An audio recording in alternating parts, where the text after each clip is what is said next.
turn it over to CEC's Executive Director, Chad Rummel. Good afternoon, everyone. My name is Chad. I'm the Executive Director of CEC, and I'm pleased to welcome so many of you here today. To see so many of our practitioners participating and adding one more tool to your toolbox. The special education community is constantly being asked to be adaptive in everything you do, and this last week and the weeks leading up to today have taken that adaptation and stretched it farther than any of us have ever experienced. And for your ability to keep adapting and working to serve our students, I want to thank you. The steps ahead of us are very uncharted in many ways, but we must do it together if we want to see a return to normalcy or to our new normal. Whatever that looks like, CEC will be poised to lead you as we enter that stage as well. For those of you just joining us, welcome to the CEC webinar, Teaching Special Education Online During COVID-19. I'm pleased to introduce today's presenters, Dr. Kelly Grillo and Jeremy Glauser. Jeremy is the founder of eLuma, the leading provider of teletherapy for K-12 schools and districts. And Kelly is an award-winning educator, an expert provider of online instruction, and CEC's 2020 Teacher of the Year. Based on the many questions being shared in our all-member forum in the last few weeks, we asked Kelly and Jeremy to come together to provide us with strategies to help you take your teaching online. And they spent countless hours over the last 3 days putting together today's presentation. So I'll now turn it over to Kelly and Jeremy to get us started.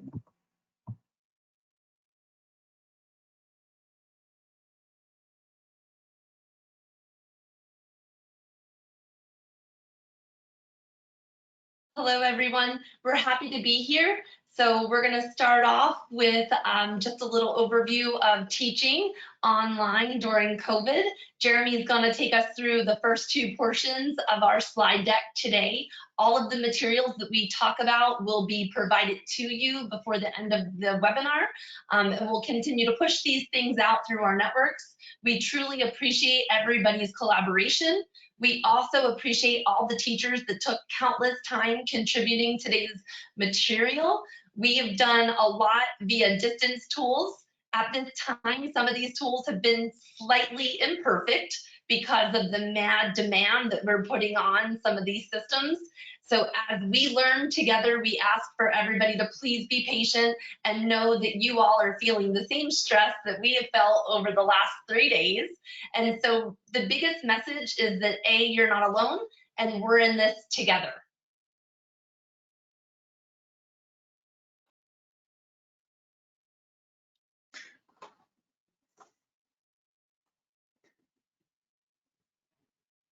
Well, I'm going to go ahead and get us started here, and we will jump in and talk about many great things. Thank you so much, Dr. Grillo. It's been a pleasure to work with you and so many experts who are trying their hardest and who are all working to provide best practices in this very difficult time and as we're facing this unprecedented coronavirus and school closures. So these are some of the learning objectives that we will want to cover today. So by the end of the webinar, we hope that you will be able to identify the necessary tools and strategies for online instruction. We hope that you will be able to adapt traditional in-classroom lessons to meaningful online instruction, develop a strategy to monitor learning goals, and the last one here,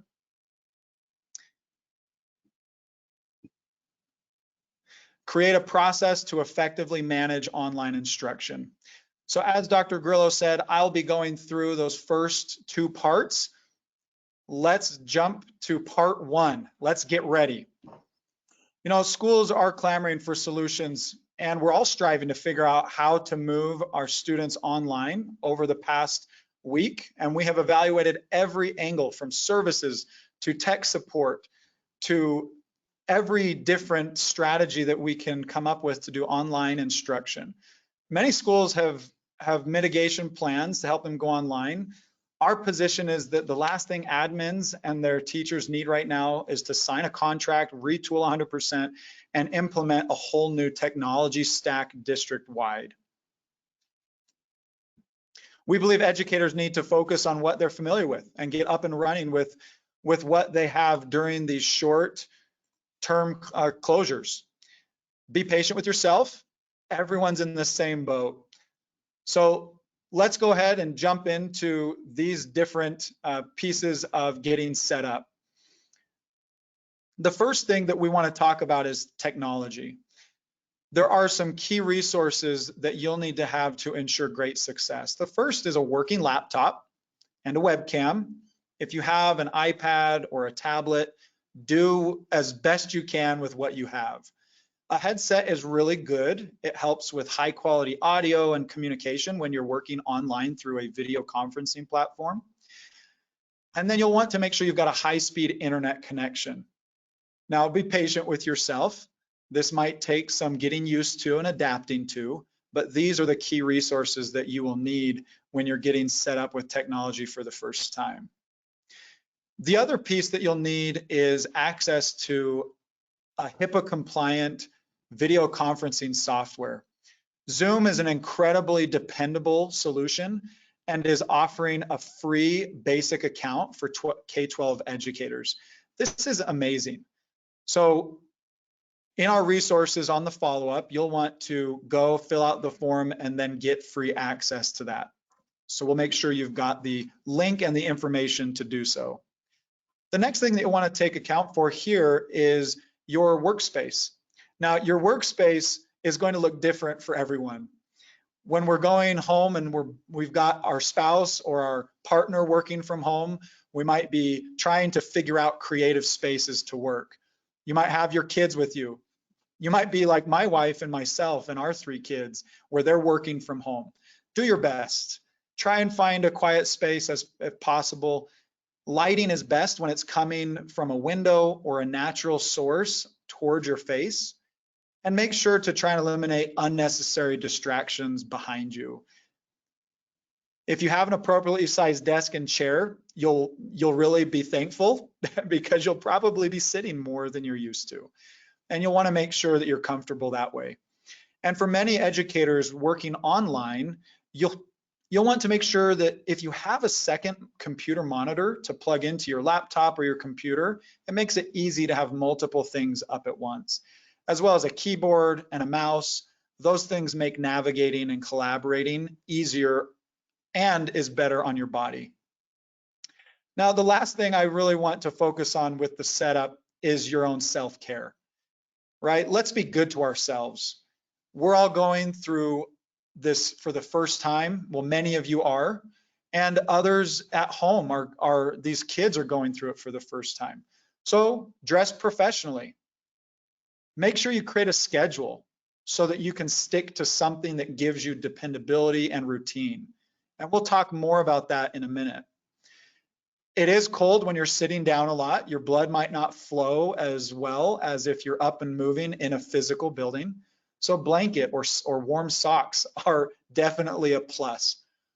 Get up every so often. Move your body, get the blood flowing. There's a really good 20-20-20 rule. Look 20 feet away every 20 minutes for 20 seconds. Your eyes are probably not quite as used to looking at a computer that close to your face that much during the day. And of course, part of our good self-care is patience. Like I said, and like Dr. Grillo said, we've got a lot of kids who are doing this for the first time, parents who are both at home now. There are going to be an array of difficult situations. And just know everyone's in this situation. If your child pops in behind the camera, introduce them. I had that happen to me just the other day. Just pray that your kids are fully dressed, unlike my kids at that moment. But you know what? We're all trying our very best. We're all trying to get kids educated and help our students progress. The next thing that we want to take a look at in getting ready is our communication planning. And this is really critical for us as part of self-care, but also just as part of educators. I'm going to show you a sample routine for AM and PM schedules because it is very different. It might be obvious to many of us that we have to create a different routine if we're working from home, but still the nuances can be challenging and we need to set our own selves up for success. So let's take a look at Mr. Smith, who's a first grade special education teacher, and his sample daily routine. In the AM, Mr. Smith is I'm going to get up, I'm going to exercise, do my mindfulness activities, take a shower, I'm going to eat, drink my coffee, hydrate myself, and then newsflash, I've got a real world moment here. I've got to wrangle my own kids and get them going.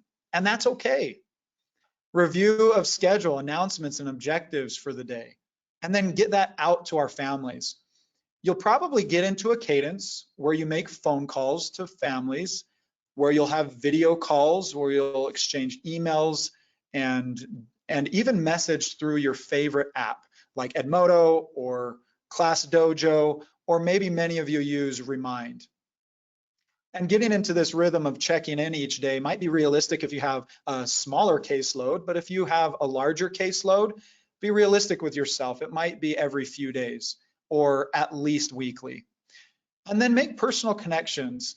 It's very different when you're working online and you're not physically in the building. Those personal connections are going to be more intentional. So we recommend video office hours, or making sure that you have video meetings with your colleagues and that you're collaborating regularly through phone, video, and other modes of making personal connections. Now at midday, I've got to check in. I'm doing my lunch bunch. I'm getting up, I'm walking around, I'm getting outside for a few minutes, I'm hydrating myself, and then another real moment pops in. I've got to keep my own kiddos entertained. I've got to focus on their learning as well. And then I'll check and connect with my families, my students. I post some success stories, some pictures, maybe even a recording of myself, and post it out to my families and connect with them. And of course, I want to remember to do my AM formative assessments and logins and metric data so I can get that documented while it's on my mind.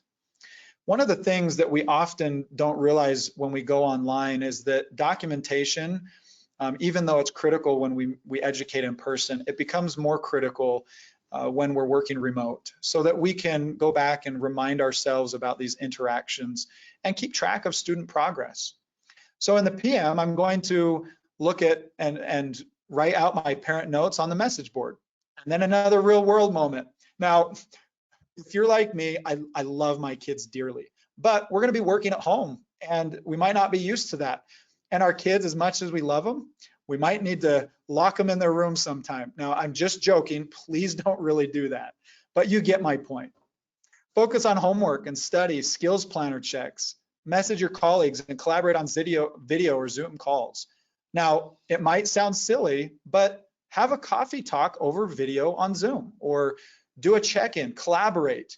You do still need to have that adult time. You still do need to make sure and reach out and collaborate with your colleagues and your administrators and your staff. So make sure at the end of all that, you're doing some of those formative assessments, you're logging your data, and you're keeping track of what you're doing. Now, let's move on to the third part of this first section and talk about how to get ourselves and our students online for the first time. Now that we've got our technology, our software, our workspace, and we have a communication plan and routine in place, we want to focus on getting ourselves and students online. So communication with our students while working with them from a distance is critical. Don't underestimate the need to over-communicate by phone or email. And so if we look at these 5 tips, I want to focus in on what it means for you to get your students online. So create a schedule for both you and your students, and so that you and your students and your families can see. That's an important component so that people know what to anticipate, and you'll rely on that. You'll send out reminders, and in those reminders, make sure to include a Zoom link. Make sure to include some instructions that I'll review here on this next slide. Prepare your materials ahead of time if you can, but again, do your very best. It might take some time as you learn this new modality. And when you're online, looking for materials can be distracting or can disengage the students that you're with, which is why eventually, as you become more adept to this modality, you'll want to have preparation ahead of time and be ready to rock and roll. Document thoroughly and make sure that you are logging all those notes and that data during or after the session, whatever your preference is, and then send some of the follow-up activities, reminders, and upcoming events. You might feel like you're sending a lot of those messages out to the families, right? But in reality, it's really about over-communicating. When you're moving online, it might feel like you're over-communicating, but I promise you, you'll need to do that. Otherwise, things will and may get lost in the shuffle. So on this next slide, I want to talk about what your students need to know. And this is a good resource for you because you can literally copy and paste this into a calendar invite. If you're using an existing tool or you're using a new tool, you can copy and paste some of these instructions into the calendar invite. Kelly, if you could go to the next slide, I want to show a few of the resources here that you've got. So they need to have, the family needs to have the same kind of quiet space, again, if as practical as possible, a working computer, a high-speed internet connection, a webcam, and a headset. And then in your invite or in your instructions, include your link to Zoom, and they click on it, and it will automatically open up that application. Be patient with your families. They may need to do it on their phone if they don't have a great internet connection.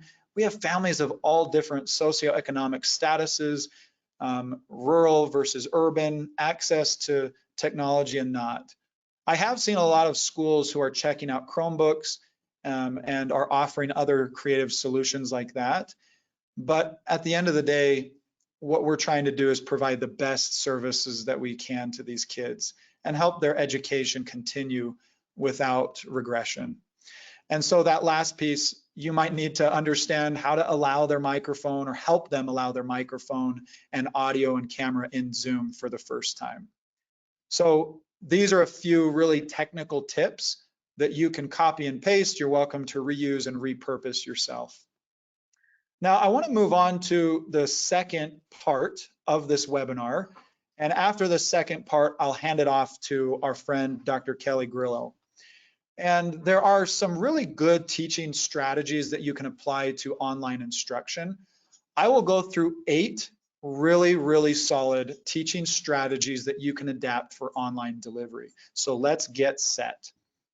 The first one is to engage with your students.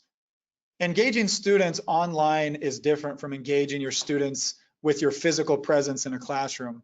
Now, if you're like my daughter many years ago and are engaged by some snow stuck on a glass window, it's pretty obvious to know that she's engaged. She's participating. You can see her body reactions and you can see her body language. So I encourage you to use your expressiveness. Be enthusiastic with your body language, with your tone of voice. Some of those intangibles don't come through quite as clearly as if you were physically in the same classroom. It's important to have your materials prepared beforehand, and it's important to have grace and patience for you and for your students. We're all experiencing these school closures for the first time as a result of novel coronavirus. So establishing your presence will signal to your students that you're visible, that you're available, and you'll be welcoming them to a new online learning environment. Remember, they might be nervous too. So that enthusiasm and tone of voice can ease their stress. Now, the second teaching strategy is setting clear expectations, and this is very much tied into your own setup, your routine, how you communicate through email, phone, video conferencing, messaging boards. And if you're like this teacher, you might be surprised if the expectations are not clear. This child obviously interpreted writing the largest number you can, not as the largest digit in infinity, but taking the number 1 and making it really tall. You know, it's okay to laugh. It's okay to see the humor in some of this, but then reset expectations, redirect, and help your students self-assess. The third strategy that we want to go over today is creating a supportive online learning environment and getting personal. So many of you use this Remind or Edmodo or ClassDojo application for communicating. If you don't, it is just fine. Our purpose here is not to tell you exactly how to run an online session or class. It's to give you strategies that you can implement with existing tools you're already familiar with. So this is one example. In this case, a teacher by the name of Amy uses Flipgrid to post a video and connect with her families. That creates a supportive environment. It creates visibility to you as a teacher or a therapist, and it develops that really good relationship that you need to have a responsive educational experience for these kiddos. The fourth strategy that we want to go over here is fostering personal relationships and remember to have fun. As I was preparing for this webinar the past couple of days, I reached out to our team who serves many kids around the country. And I said, you know what do you do, or what is an experience you've had that fits this? And I was so inspired by Lacey. Lacey is an incredible speech and language pathologist, and this is her story. I'm going to read it to you here. The absolute most precious thing happened in my session this morning. I was finally able to get 2 of my students lined up together in a session. I have known that they would do well together because they are equally just so kind and have incredible attitudes. Both have autism, so the conversation needed some facilitation. During our chat, it comes out that these students live in the same town, 4 minutes from each other. I got to watch these 2 incredibly sweet teenagers exchange phone numbers and plan to meet up at the park eventually. This is so significant. As you conduct individual or group class and therapy sessions, you might have some really impactful experiences like this. And if you're like me, this is what makes it worth it. The fifth strategy is use a mix of tools readily available to you. Now, I've mentioned this a time or two, but this is a really important one for you because it does not require a lot of retooling. This is not the time to retool 100%. It's the time to do it incrementally. We encourage you as a best practice to make sure you look at what you've got and start from there. Don't stress out too much. Take a baseline and build from that. Kelly, if you can go to our next slide, I want to point out some of the resources that are free. And we are going to provide a full comprehensive list of free resources that you can take advantage of. So many companies have graciously offered their things for free. So TED-Ed has a lot of free materials, built out lesson plans. Scholastic has a lot of really great free materials. I personally am a fan of News to You. They've got a lot of really great free materials. And then you can also use things like Google Forms. Google has a wonderful set of tools. And this one in particular, Google Forms, allows you to gather insight before a session.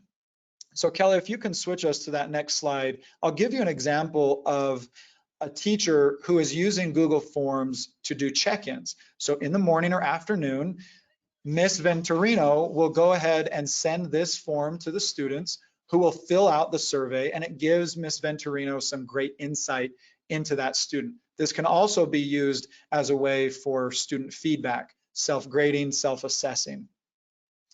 The next strategy is breakout rooms. Zoom has a really great option to do breakout rooms. Your students can engage one-on-one to answer questions. They can engage in small groups to do research projects. And then you as an educator can close those breakout rooms and bring everyone back to the main video room. We'll have some more information in the follow-up handouts. In the next strategy, number 7, we want to focus on breaking learning into smaller chunks and patterns of activity. And being in an online setting, you have a little bit more flexibility just because we're able to reach students where they are. And there are so many different philosophies on pedagogy. This is not the end-all be-all. You might have things that you believe in more strongly, personally, but prepare, teach, apply, and reflect. And if you can chunk these out into smaller pieces, that can help you as an educator transition online, take smaller chunks and prepare in between those teaching opportunities. And then the last strategy is to make sure that we're soliciting strong feedback. So in feedback, of course, if we don't have the feedback from the teacher to student or from student to teacher, then we're not able to prepare, reflect, prepare, and instruct personalized learning to that student. So make sure that you take those opportunities with Google Forms or other means to solicit their self-grading, their self-assessing, in addition to you providing reinforcement of positive behaviors and redirection. Again, these are some strategies that hopefully will help you get up and running. It's not, much of it's probably not new to you, but it will help you to realize that you are in a very good spot there are just some things that you need to do in order to transition online. And at this time, I'm going to hand it over to my friend and colleague, Dr. Grillo.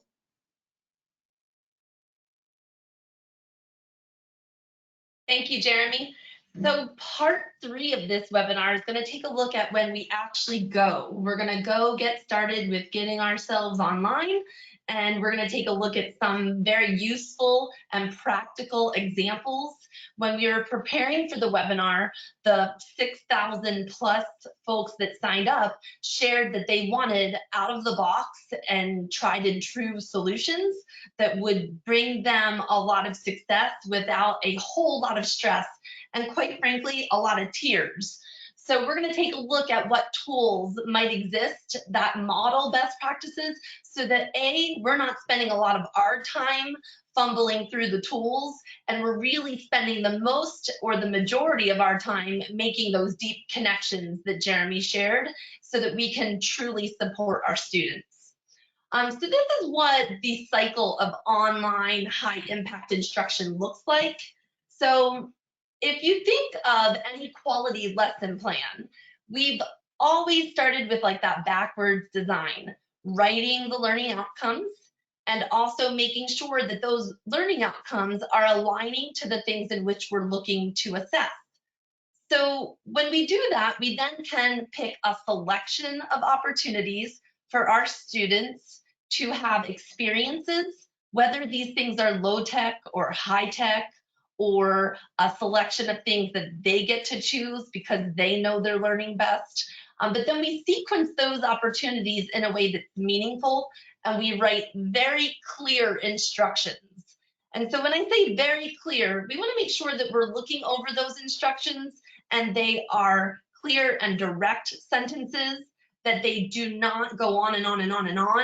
Maybe that we're using sequencing things like get ready, get set, go, like we are modeling in the webinar today, and that those sequencing opportunities kind of fit the same patterns so that our students who really do have executive functioning needs or they have organizational needs in their IEP, that they are able to wrap their minds around the sequencing of how online instruction is going to look week to week, as this might be something that we're doing for the remainder of the school year.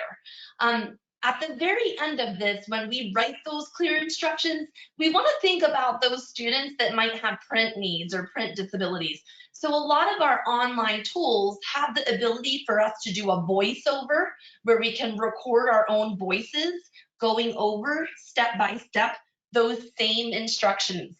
I need for everybody to really think and reflect that we may have students that we teach that come from homes, much like my own home. My mother was illiterate, also a person with a learning disability, and she was a non-reader.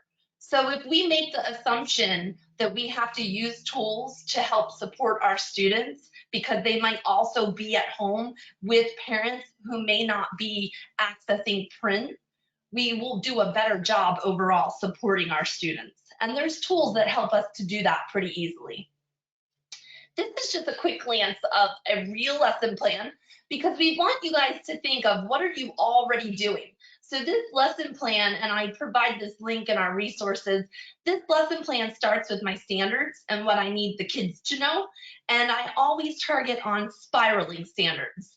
The remainder of this lesson plan has different tools that I've embedded that I had used with my students, let's say prior to extending online learning or at-home learning or distance learning. So I use things in my classroom like Quizlet to spiral and look at language options. I use things in my classroom like the Amoeba Sisters online. So I would continue to use those same tools because my students had fluency while we were together using those tools. We don't want to overwhelm our students or ourselves. So if you're using a selection of tools, you should continue to try to weave those tools in because our students are fluent using those tools. Here's an example. I mentioned the Amoeba Sisters. Let's say I just did not have a platform to run my materials on, even though we use these materials in class. Let's say we were sort of low tech and I had a QR code that took students directly to this video in my classroom. And so if that was the case and we were doing centers and kids were rotating through live in my brick and mortar building, this is a nice way using TED Ed. You can create a free account. You can put your same, activation question in. You can link your same video, and it follows that procedural piece that I spoke of earlier, and Jeremy talked about setting up routines. So if you look at this, it says watch, think deeper, dig deeper, and discuss. So we can do these things and still allow our students access to the tools that we've been using in an organized fashion. And this could be my lesson for science each week. Now, a lot of you are saying, okay, Dr. Grillo, there's no internet. So I support cooperative school services. There's 9 districts, and our students range in ability level and also in kind of living in a metropolitan all the way to very rural. And so I even have the challenge of having some teachers without working high-speed internet. So if we're thinking of rural areas, we can send some of these same directions home with the same activation thinking strategies and a set of notes or guidelines so that kids are able to access with high tech or low tech. So this is another strategy I shared with my principals, and some of my teams are doing this. And so I have created a link directly to the same letter. And so for reading and exposure to literacy, we started this idea of a story a day while we're away. And so I mentioned some families are supporting kiddos. Why not have the whole family experience a story together? Whether it's via their iPhone or they're reading a paper book or they're using some means. I think what we need to be digging deeper into is this concept of having kiddos and their families taking a meaningful story and a break from the coronavirus to truly let their social and emotional well-being and stress kind of fade away and get into a book. I know some principals are going live and reading books. I know that some reading specialists and different teams and athletes and all sorts of folks are trying to make sure that literacy is truly accessible, because we do realize that some parents, again, are not readers, or maybe some kiddos are going to be spending time in other areas and childcare arrangements because their families are a part of healthcare worker teams. So we've got to be thinking pretty creative. But in terms of having students have some sort of access to a story a day, and we've given you some really cool things, but a personal favorite of mine is a story on Storyline called As Fast as Words Fly. And so it can teach us a lot about diversity and making sure that we're using technology to really work on the strengths of our kiddos. And the young man in that story becomes a beautiful typist. So I wish you'll go out and check that out as well. Now, when we're thinking about teaching, the best of the best in special ed focuses on this idea of flexible teaching.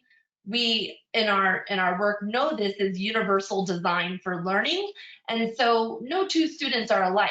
So making sure that you have low tech and no tech options within your teaching routines is truly important.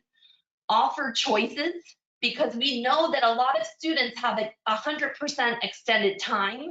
If you're using strategies that allow for choices, you'll have students completing work because it's not so painful.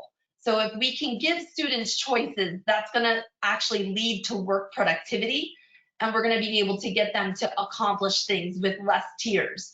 Families are really concerned that kiddos are trying to do work and they're crying and emotionally going through stress. So we have to make sure those choices include fun items. I have a friend that's allowing their students to go onto Minecraft EDU for recess. So we've got to be building in those times for breaks for children, and not everything has to look like what it looks like when it's in your classroom. So just kind of keep that in mind. We've got to keep the choices fun and also keep them in a way that students will tackle them. We want to make sure that we're sharing content in multiple formats so that students can truly access the learning that you're trying. And if we need to coach our teachers that work with kiddos one-on-one a little bit too, we might need a little bit more general education and special education collaboration. And then think about the extra layer of having someone at home. So we might also need collaboration to increase from special education to parents to walk them through visual schedules, pieces that coach them and guide them through the different applications of our work, and truly allow students to create things and curate and share, because they're really missing school. You know, a lot of kiddos might say, oh, I hate school, but they're really missing their friends and they're missing the normalcy of every day. Here's a great example from a wonderful colleague that shared an entire book, and you'll have that book available off of Apple Books. It's a free download for you, but we can use this in both high-tech and low-tech options. And so whatever you're reading, if you do a story a day, you might have the student think through critically a main character, and they might think, oh, if this character had a theme song or like a rock song, what would their song sound like? And this is just a fun, creative way to address characterization, and it's predictable, and you can change the character throughout your days of learning, but keep the strategy the same. Now, if you know, it says you can write about it, you can speak about it, and then you can take video and upload it to the class. So if you have those multiple modes of engagement, it's going to increase work completion, and also the fact that if kiddos do not have access to the internet, they can still fill out this graphic organizer. This is a wonderful journal assignment that could stay consistent through our whole pandemic. This is from a university faculty, and there's more guiding questions, and you'll get a link to this activity, but he has students developing primary resources. So think about students and their feelings over having lived in a pandemic. They're having their lives changed immensely. So having prompts to write to and kind of journal writing, they might have a really easy time sharing, like they don't like staying in all day. They don't like not playing with their friends. You might get more writing because it's authentic and it's honest, and it allows them to be creative in a way that they can share their feelings. If you do assign this, I would recommend that you meet with your kiddos and you make sure they're not under distress. We work with a lot of kiddos that have, social and emotional needs. And although we want to give them creative ways to handle those needs, I suggest that you work with your related counseling service providers so that if you have a kiddo on the edge and they're overly stressed, that they can do a check-in and provide those service minutes. Now, my favorite and all-time great, I have been for years pushing special education teachers at all levels to really think about choice boards. So choice boards offer a lot of things to us as educators. They're easy tools to share out. Let me be real transparent about that. We can share choice boards really widely across many of our domains. With many teachers. So you're gonna really, if you develop a set of choice boards, I'm gonna challenge you as awesome stewards of your brother's keeper, sister's keeper, if you all could please share these with at least 3 colleagues, whether you think they're gonna use them as is or they might edit them, we're gonna divide and conquer our work, and it's not gonna feel so stressful. Choice boards also address our learners' needs because they have a choice. They're empowered to make some choices. So when you develop choice boards, we want to make sure that they're truly varied. And then we can also mitigate the technology concerns by offering low-tech options. So these tools can be posted for any learner on any management system. It could be sent out via a text message to a parent if you needed to. You could actually send these in the snail mail if you needed to. And I can't speak enough for choice boards. these are some real live examples. And so this is for a young man, Wiley, and then that QR code takes them to a technology-based board if available. If not, that's okay. So the teachers have created these very specifically for specific kiddos. This is one I use in a class at the University of Central Florida every year with graduate students that are first digging into universal design. So my students get the choice, and the choices are given vertically. They can do a traditional or low-tech option, or they can choose a student self-proposed option, or they can be a little risky and try a modernly high-tech option. So my students get a choice, and every single learning module is set up so it's 100% student-driven, but I'm grading them the same. So when you give these choice boards, understand that you don't want to differentiate. If you think that something's more challenging, a student shouldn't get more points. If the deal is pick 3 things, they get 3 equal parts of that choice board grade. So here's a little graphic. When Jeremy and I were collaborating, thinking about what you all should be truly assessing is how, in fact, are you already using technology? And then if you're not, what technology is easy to monitor, easy to progress monitor, and easy to interact? So these are just a few, and I know Jeremy already touched on a few, and I showed you the example of TED Ed. There's a few on here that I've not yet spoken about. So I have my teachers in 2 districts exploring Read Theory. Read Theory allows you to assign reading, and students can access this on a phone. So they do 1 passage a day after they kind of Lexile set themselves, and you get immediate data based on them answering comprehension questions. So it'll ask them things right at their instructional level. What I allow my students to do is to use Read Theory and a screen reader so that they're able to progress to closer to on-grade level reading material. And so I'm challenging my teachers to allow students both reading with their eyes and reading with their ears. And so that's how I'm using Read Theory. Over time, if you assign at least 3 a week, it's been my experience that in roughly 1 year's time, students are at the independent level with reading if they're truly doing Read Theory 3 times a week. Now, that's not research, that's from practical standpoint. So, you know, me with the PhD, I don't want to say, oh, this is a guarantee. But what I am going to share is that if students are accessing Read Theory and they're truly engaging, you're going to see their reading totally skyrocket. I promise you that. Seesaw is a tool that my teachers are using, and I'm going to model it for you. So here's a picture of Seesaw, and I just registered myself a class. And what I love about Seesaw is there are activity libraries that already are addressing things for COVID-19. I'm going to demonstrate this one. So here is the daily reading routine. Notice each one of those numbered items.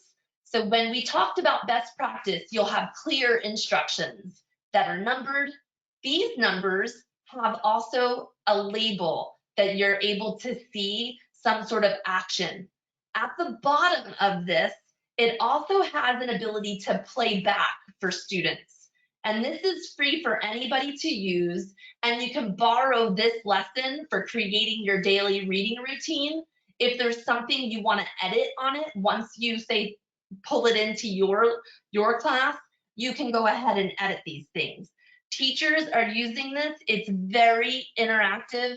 It's really easy to use. It's easy on an iPad or a computer. So because it's so fluid, students are able to log in on a phone. So it's a pretty easy thing for teachers to learn and also students to navigate. All right, this one's just pure old fun. So a lot of my art integration specialists or art therapists or your STEAM teachers, they're having kind of a challenge because they do a lot of creative materials. Maybe they do creative therapies, but they're having a challenge because there's not as many out-of-the-box solutions for them. So this is a great site. It's called Take Kids. There's activities that you can post as is, and they take you through a learning arc. You learn about art history, you learn about creativity things, and you can even make art. Now, the only stipulation I share is making sure you know your students that you're assigning this to. If a student is in poverty and they're needing to rely on our free and reduced lunch at this time, some of them might not be appropriate, but others of them will. So just make sure that you know your students and who you're customizing instruction for. But I do have a lot of therapists that are interested in using this tool. So let's take a look. How are we doing? How do we know when we're doing really well? This is the age-old question every teacher should ask, whether you're in a brick and mortar building, whether you're in a mixed mode situation, or you're trying to teach from a distance. How will I know when I'm doing well? Also, when is it time to truly adjust our practices? And then, what if I'm not feeling connected?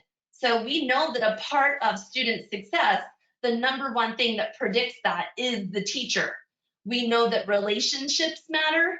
In special education, especially when we do not connect with our students aren't progressing. So is that going to change? And if I have to find help, who in this time is going to help me because I'm isolated to my house? So we're going to talk about ways to get help. So here's a beautiful cat. And for all of you that know me, I love, love, love animals. I have far too many cats. But we know that engagement increases when you are personable, when you share a part of yourself, when you give your heart, and when you make it make a personal connection. So making a personal connection usually will get your students more deeply connected with you. The second thing to this is when we are doing really well in online or distance instruction, we're going to know because people are going to be engaged. We can take a look at various metrics: number of logins, number of text messages, number of parent phone calls, number of completed class assignments or submissions, number of discussion posts. Teaching online gives you sensitive data, but I like to take it to more realistic data. Are your kids responding to you? And are you having interactions that you feel like they are engaged? And I would take it as simple as, if you hear crickets, nothing from your kiddos for 3 or more days, you've got to engage them. So I kind of give you 3 because maybe they're working in 3-day cycles. And so wherever they are, they might need that 3 days. However, if you hear nothing from them in 3 days, I would give them a personal phone call. Now, many teachers shared with me today, they're not comfortable calling with their personal phones. So you can set up a Google Voice number, and there's plenty of tools, and I tweeted some out today with that, but make sure that you're checking in with your kiddos. When is it time for an adjustment? So just like in a building with brick and mortars, when you feel like your parents are telling you it's time, it's probably time. If you feel like the lessons are stagnant or you're just not getting them turned in, it's time for an adjustment. So typically our parents, our special education parents especially, they're going to speak up. What I'm going to ask for you to do is truly work with your parents. If we are communicating enough with parents from a distance, we're going to have an ability to kind of be flexible in time. So we don't have to wait until somebody's truly complaining, right? Or truly upset. I call it productively advocating. So we can use feedback and ask students even, how is this going? Thumbs up, thumbs down. Give me a 5 if you love this. Give me a 0 if you hated it. Give me a 3 if it's okay. And actually, if you guys are out there in cyberspace, feel free to give me a 5 if this webinar is going great. Give me a 0 if you hate it, or a 3 if you felt like you're right on par. It's average. Taking a look at 40 million, this is just a fun little fact. Within the world, I know special education teachers are truly special and they want to be making those connections with our kiddos. So what I need you to know is just because you're not in a building, you'll be able to make the connection. There's 40 million Americans participating with online dating, and they say that they have found love via distance opportunities. If people can fall in love online and become married, I know that they can get passionate about your teaching. So a little fun fact, Daniel McNulty and I, we truly first engaged on a Twitter chat all about reading instruction and creating access. And he's currently now my husband. So if I can do it, I know that you all can do it. All right, so fun little fact. Staying connected. Let's think about how we're gonna get support and stay connected. So clearly a lot of you are my personal friends, connected to CEC, connected to eLuma therapy. So stay connected with us. Make sure you're not in isolation. Make sure you're co-planning with colleagues and teachers. I know that Jeremy shared that you should probably have a coffee date, coffee chat, have a web meeting with your colleagues to make sure that you're feeling connected to them. Also, involve your students in creating content because they're going to be able to really shape learning. And make sure that you're also staying plugged into what your districts are doing. I know amazing leaders. We have the Council for School Administrators of Special Education. They're working tirelessly with districts to make sure that you all feel supported. So make sure that you're staying up with your district leaders. And if you hit a snag, just stay calm, make sure that you're reaching out to folks. And also know there's a lot of us online. So if it's not working now, it's okay to step away for 20 minutes and come back and try again. I say that's probably the best piece of advice. Don't get frustrated because you'll probably not solve it in that time. That's all I have for you guys. Hopefully you feel like you've learned a little bit. And I'm going to turn it over to the CEC leadership. Awesome. Thanks, Kelly, and thanks, Jeremy. Wow, they say that's it. Like we didn't have tons and tons of resources shared. I'd like to remind everyone that the recording will be available. I've gotten that question a lot in the chat box, as will the resources, the slides, and a link to a handout. Those are available currently in the control panel, and they also will be available with the recording afterwards. We're getting close to the end of our time, but we do have time for a couple of questions. For those of you who have submitted questions we aren't able to get to, we encourage you to check with your colleagues, to chat with people if you're a CEC member in the CEC community, to reach out to us. As this COVID-19 progresses, we obviously are all learning as we go and learning what we might not know already. So knowing what we need to look for is really helpful. So here's one, can we legally provide IEP service minutes during online meetings? And that might be more of a compliance question, but do you guys know off the top of your head, either of you? Yes, this is Jeremy, and then Dr. Grillo, I'm sure you'll have a lot to input here as well. But yes, providing online education does serve as a compliant form of delivering IEP related minutes. Just as a case in point, our organization serves 16,000 students across the country in many different states, doing speech therapy, occupational therapy, mental health counseling, school psychology, and assessment services. And maybe Dr. Grillo, you can talk a little bit more specifically to the teacher side.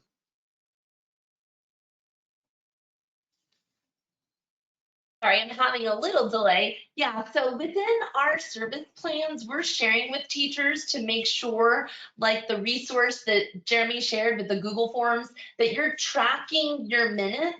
So if in the provisions of the IEP, it says that students get, let's say, 30 minutes of direct instruction for phonics, we've got to be making those minutes happen.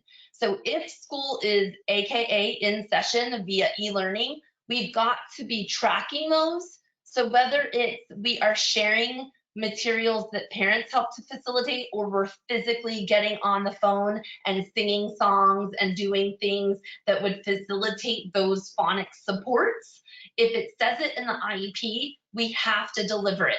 So I do know I have teachers that have been meeting with small groups and also one-on-one with kiddos, and they have been using some tools to track minutes reading, like the read theory piece, or making sure that they're able to log in and track those minutes. So for every provision in the IEP, if it says X number of minutes in that service period, if we move to online, we have to track those minutes. OSEP also gave that directive so that we know if schools are in session, whether it's at a distance or if it's in the physical building, we are providing services.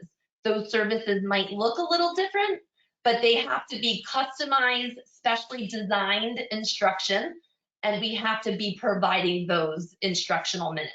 So yes. Yeah, I think that's a perfect point. We will include the OSEP directions, but also know that there's a lot of information coming out very quickly from state offices of education. The OSEP documentation is a great place to start. And I want to remind everyone that we will provide these resources out to you afterward. You won't be able to click on the screen here, but what we will do is provide the recording and a bunch of resources that will help you get up and running. Yeah, Jeremy, I'll also tweet these out, and then maybe you all could push it on the eLuma site as well. We can send the link. Right, we will for sure. Great. So we have time for just one more question. We've gotten a lot of questions in about working with specific populations of students, those who have low incidence disabilities, those who may have visual impairment, folks in the preschool, pre-K world. We are going to, at this time, we obviously don't have enough time to address all of those questions right now. I'm going to suggest you reach out to our CEC special interest divisions. For those of you looking for information on especially health and multiple disabilities, our complex and chronic conditions special interest division just shared some information on their Facebook page about working with students at home. The CEC division for early childhood is an excellent place to go for resources, and as is the Early Childhood Personnel Center for those of you working with younger ones. And then both of the CEC Division on Visual Impairment and Deaf Blindness, as well as the CEC Division on Communicative Disabilities, I hope I got the new name right, are good places to go for folks working with students who have visual impairments or deaf or hard of hearing. So here's the last one I'll pose to you guys for now. Working with students who may not have a lot of technology available. Kelly, you touched on this very briefly. Can you give us some more ideas for working with students who may not have access to internet all the time or to cell phones or things like that? What are some suggestions for keeping their learning going while they're not in a physical classroom? Dr. Grillo, why don't you go ahead first and then I'll go after you. Awesome. So what a lot of my teachers are doing is creating those menu boards, choice boards, and sending those home in paper format so that students can put those things up on the refrigerator and cross off the ones that they do, and then they're going to send back the package. So we are seeing some package kinds of things, and I know that online a handful of folks really kind of slam that packet resource kind of approach. However, we've got to differentiate in a lot of ways. I'm really proud of my occupational therapist. They sent home visual schedules with packages of sensory routines and sensory diets. And then they did follow-up phone calls and kind of went through like all of the items in the bag. So I do think there's a way to, make sure that we're reaching folks without those pieces of technology. I know that on CEC Community, I shared the use of Zoom, and Jeremy also went over that in this, because Zoom allows you to make a phone call in versus just that video portion, that web call. So I think we've just got to be a little creative and think of what are we currently doing and how can that transcend to the home. And so if it's a specific need, if somebody wants to kind of DM me. I will kind of think through it. I'm a really good problem solver, but you probably have teams of folks too that are working through these same questions. That's why we try to address the no internet. But I think those choice boards, having the ability to make personal phone calls to families. I know that we can't gather physically. So what a lot of schools have done in the past with a regular e-learning day is they might actually meet groups of kids at the local public library, right? Or that's where the kiddos are getting support to do e-learning for their internet. So because we don't have that and those librarians there, we have a new challenge. So I do appreciate you all kind of grappling with the question, but I think if you think of the packages we can send home, clear visual schedules, because again, reading may be a barrier, and the minute we send paper, we're increasing the barrier to education. So we want to make sure there's visual supports, and then going over verbally on the phone those visual schedules is going to make a win-win. Yes, I agree with everything that you said. A few things that I would expound on is with regards to packets. If the family does have the ability to print them at home, great. If they do not, then many schools are abiding by the CDC's recommendations to not have gatherings greater than 10 by having a few people at the school who are printing packets for pickup, much like is being done for the free and reduced lunch situations and making sure that our students are getting fed.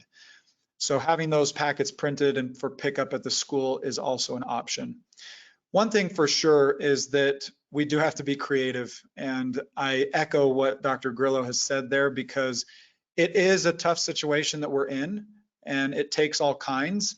Continue the dialogue, keep talking to colleagues, and be creative, but remember that we are trying, everyone's in the same boat. We need to do everything we can to help these kids and provide the specialized instruction, all along reminding that we have to have grace for them and for us in the process. On that note, and since we're at 5:07 East Coast time, I want to thank Jeremy and Kelly so much for their willingness to present this webinar for us, for their time, their expertise. I'd like to thank all of you for joining us live and for all of your commitment to children and youth with exceptionalities every day, and especially during this crazy time.